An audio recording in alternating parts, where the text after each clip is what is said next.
Si hoy se leen algunos pasajes de la Biblia así, sin contexto, es muy normal pensar, oye, ¿de verdad Dios hacía estas cosas? Es que hay relatos que hablan de castigos, de destrucciones, de muertes. Y claro, para muchos eso suena duro, suena exagerado o, por qué no decirlo, hasta injusto. Pero la pregunta más honesta no es si esos relatos existen, porque claro que existen. La verdadera pregunta es esta. ¿Será que estamos interpretando mal estas historias tan antiguas? Vamos a explorarlo juntos. Hola y bienvenidos a Razonando la Fe, un espacio para pensar la fe con calma, sin gritos, sin miedo a las preguntas y sobre todo sin respuestas fáciles. Bueno, antes de meternos a ver algunos casos bien concretos, tenemos que aclarar algo que es fundamental. Miren, la Biblia no es un solo libro que se escribió de un tirón. Es más como una biblioteca, una colección de textos muy antiguos, escritos para una cultura y una mentalidad súper diferente a la nuestra. Y aquí es donde viene la idea central de toda esta reflexión. Y esta es la frase clave, la que tenemos que tener en mente para todo lo que sigue. La Biblia no siempre se enfoca en el cómo pasó algo, en el detalle técnico, por así decirlo, sino en el mensaje, en el significado que esa historia quería transmitir. Con esa idea clara, ahora sí, veamos algunas de esas historias que nos hacen tanto ruido. Vamos a revisitar 4 relatos que seguro muchos conocen, pero vamos a intentar verlos no con nuestros ojos del siglo XXI, sino con los ojos de la gente de aquel tiempo. Empecemos con el diluvio. A ver, si lo leemos al pie de la letra, pues claro, parece un castigo masivo totalmente desproporcionado. Pero en el mundo antiguo, el agua no era solo agua. Era el símbolo del caos, del desorden primordial. Entonces, el mensaje principal no era tanto la ira de Dios, sino la necesidad de poner orden en un mundo donde todo se había perdido. Piénsenlo así. Es como una especie de reinicio del sistema para que todo vuelva a funcionar. Recordemos, el foco está en el significado, no en el cómo literal. Ahora, Sodoma y Gomorra.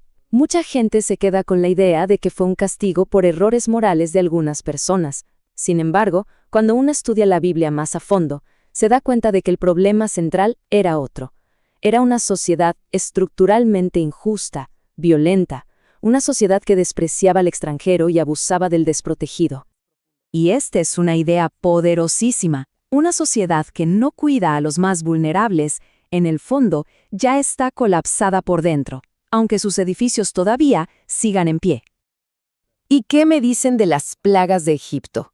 ¿Por qué tiene que sufrir todo un pueblo?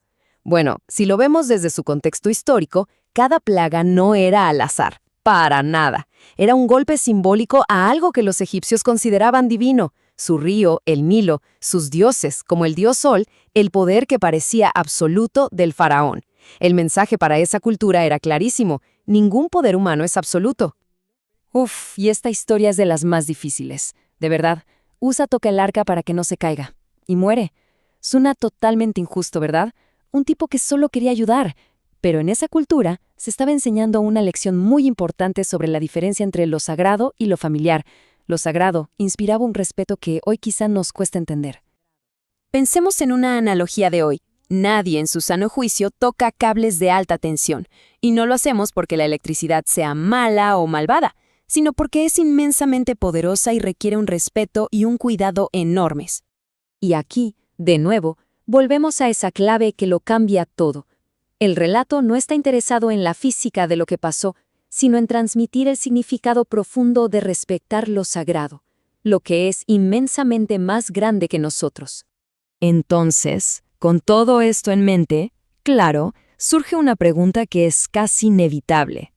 A ver, ¿es que Dios tenía un carácter en una parte de la historia y luego con la llegada de Jesús se suavizó, como que cambió de opinión?